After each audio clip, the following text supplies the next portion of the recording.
बातमी मालेगावमधून. मालेगाव बॉम्बस्फोटातल्या 7 आरोपींची अखेर जामिनावर सुटका झाली आहे. एटीएसच्या तपासात या 7ही जणांना अटक करण्यात आली होती. मात्र असीमानंद यांच्या कबुली जबाबानंतर एनआयएनं त्यांना क्लीन चिट दिली होती. आज या 7 आरोपींची आर्थर रोड जेलमधून सुटका करण्यात आली आहे. तब्बल 5 वर्षांनी हे आरोपी जेल बाहेर आले. 2006 मध्ये मालेगावला बॉम्बस्फोट झाला होता. त्यानंतर या आरोपींना अटक करण्यात आली होती. नुरुल समसुदोहा, शब्बीर अहमद मसीहुल्ला, रईस अहमद, रजब अली मंसूरी, डॉक्टर सलमान फर्शी, अब्दुल लतीफ एमी, डॉक्टर फारूक इकबाल अहमद मखदूमी, मोहम्मद अली अलाम शेख, आसिफ खान बसीर खान आणि अब्रार अहमद गुलाम अहमद अशी या 7 आरोपींची नावं आहेत.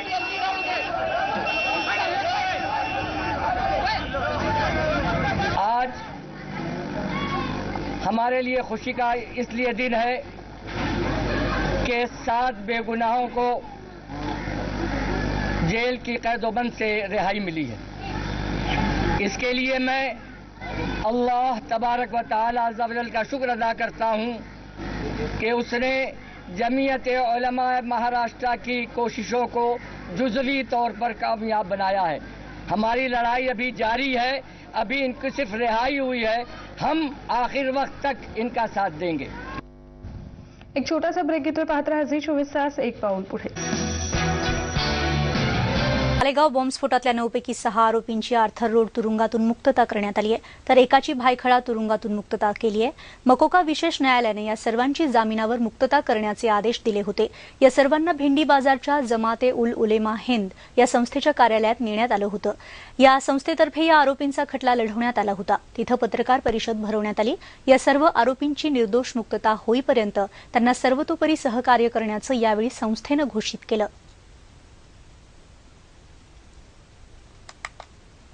हम किसी का एहसान मानने के लिए मुनकिर नहीं है, लेकिन मैं साफ कहना चाहता हूं कि हुकूमत ने हम पर कोई एहसान नहीं किया है. हमको जो कुछ मिला है अदलिया से मिला है. आज 5 साल बाद जो है एनआई के जरिए हमको ये लगा कि भाई हमको इंसाफ मिला है. कानूनी जंग तो हमको बहुत लंबी लड़नी पड़ी, मगर देर आयत दुरुस्त आयत. आज जो है हमको ये लग रहा है कि आज हम एक सेकुलर मुल्क में रह रहे हैं. मुख्यमंत्री पृथ्वीराज चव्हाण यांनी टीम अण्णांचं नाव न घेता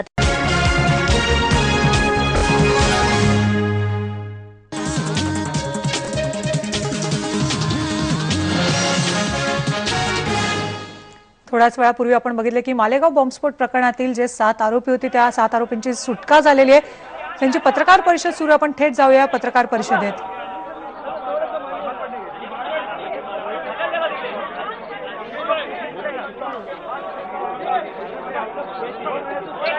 मालेगाव बॉम्बस्फोट प्रकरणी या 7 आरोपींची सुटका झालेली आहे. एनआयएच्या चौकशीत या बॉम्बस्फोटात तरुणांचा सहभाग नसल्याचं स्पष्ट झालं होतं.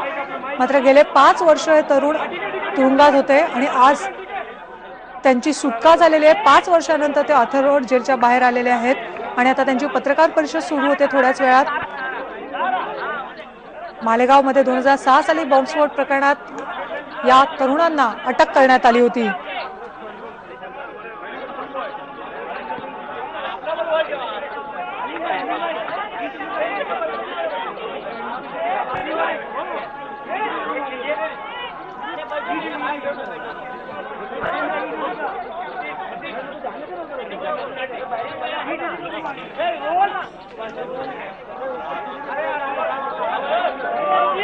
आणि मालेगावमध्ये 2006 साली झालेल्या बॉम्बस्फोट प्रकरणाच्या 7 आरोपींना अटक करण्यात आली होती. त्यांची आता 5 वर्षानंतर त्यांना 5 नोव्हेंबर 2011 रोजी जामीन मिळाला होता आणि आज अखेर त्यांची सुटका झाली आणि आर्थर रोड जेलच्या बाहेर हे 7ही तरुण आज बाहेर पडलेले आहेत.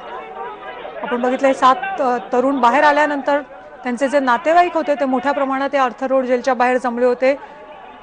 त्यांनी अगदी जल्लोष साजरा केला आणि आता त्या आरोपींची आपण बघतोय की पत्रकार परिषद सुरू झालेली आहे. एनआयएने जी चौकशी केली होती त्या चौकशीत बॉम्बस्फोटात या तरुणांचा सहभाग नसल्याचं स्पष्ट झालं होतं. मालेगावमध्ये 8 सप्टेंबर 2006ला बळीराजच्या दिवशी हा बॉम्बस्फोट झाला होता आणि यामध्ये जवळजवळ 25 जण ठार तर 102 जण जखमी झाले होते आणि यामध्ये काही 9 मुस्लिम तरुणांना अटक करण्यात आली होती. आणि त्यापैकी या 7 जणांची आज तुरुंगातून सुटका झाली आहे आणि हे सगळे आरोपी मालेगावचे आहेत।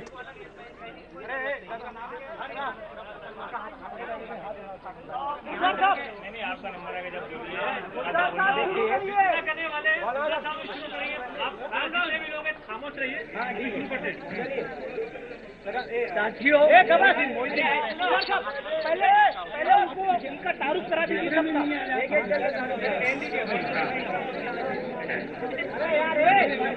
मेरा नाम गुलजार अहमद आजमी है। मैं जमीयत उलमाए महाराष्ट्र अरशद मदनी की लीगल सेल का सेक्रेटरी हूँ। ये तमाम मुकदमात इस वक्त पूरे मुल्क में जमीयत उलमाए महाराष्ट्र 39 केसेस देख रही है। रामपुर में, अहमदाबाद में, सूरत में और आपके दिल्ली में, बेलगाम में, कर्नाटका में इस तरीके से 39 केसेस देख रही है, जिसमें 226 एक्यूज है। दोस्तों, आज हमारे लिए खुशी का इसलिए दिन है कि 7 बेगुनाहों को जेल की कैदोबंद से रिहाई मिली है। इसके लिए मैं अल्लाह तबारक व तआला अज़्ज़ा वजल का शुक्र अदा करता हूँ कि उसने जमीयत उलमा महाराष्ट्र की कोशिशों को जुज़वी तौर पर कामयाब बनाया है। हमारी लड़ाई अभी जारी है, अभी इनकी सिर्फ रिहाई हुई है। हम आखिर वक्त तक इनका साथ देंगे। मुझे इस वक्त 2 लोग याद आ रहे हैं। उसमें एक मुसलमान है और दूसरा हिंदू। मुसलमान शाहिद आजमी है, जिसने इन लोगों के लिए अपनी जान कुर्बान की, और हिंदू आजहानी हेमंत करकरे है, जिसने हिंदू दहशतगर्दों के चेहरे से नकाब उलट दिया और इन मुसलमान बच्चों के पेशानी पर जो कलंक का दाग लगा हुआ था उसको मिटा दिया। मैं उसको श्रद्धांजलि पेश करता हूँ। मेरे साथियों, हमने बड़े सब्र आजमा में दौर से हम गुजर रहे हैं। हमने इसलिए इनके लिए क्या क्या कहा है, क्या क्या कर रहे हैं, वो मैंने अपनी प्रेस रिलीज में जाहिर किया है, उसको आप देख सकते हैं। मैं इस वक्त इन बच्चों को सिर्फ एक बात बताना चाहता हूं कि घबराओ नहीं, हिम्मत मत हारो।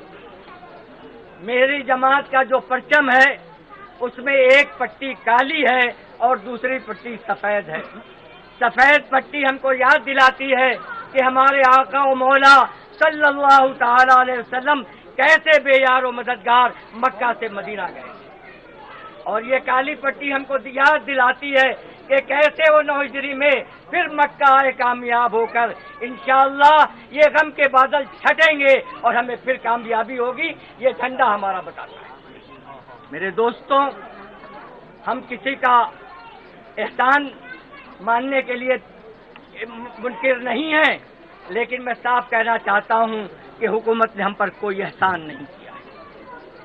हमको जो कुछ मिला है अदलिया से मिला है, लेकिन हाँ, इसी हुकूमत में एक शख्स ऐसा भी है जिसको आरिफ नसीम खान कहते हैं। उस शख्स ने हमारे शाना बशाना खड़े होकर इस लड़ाई में जमीयत उलमा का और मालेगांव की दूसरी तंजीमों का साथ किया है। हम उसका शुक्रिया अदा करते हैं और उसके लिए दुआ करते हैं कि अल्लाह तबारक व तआला अज़्ज़ा वजल उससे ऐसे ही मुसलमानों की खिदमत से और मुसलमानों की फलाह बहबूद में जो उसको मिनिस्ट्री मिली है उसमें कामयाब व कामरान। मेरे दोस्तों, दिल बहुत कुछ कहना था, लेकिन आरिफ नसीम इनका इस्तेमाल आणि आमची लढाई अजून सुरूच आहे। आता केवळ जामीन झालाय, पण निर्दोष सुटकेसाठी आम्ही प्रयत्न करणार असल्याचं यांचं म्हणणं आहे। आणि या बुलेटिनमध्ये आपण इतरही अपडेट बघणार आहोत, पण घेऊया एक छोटासा ब्रेक। पहा फक्त IBN लोकमत।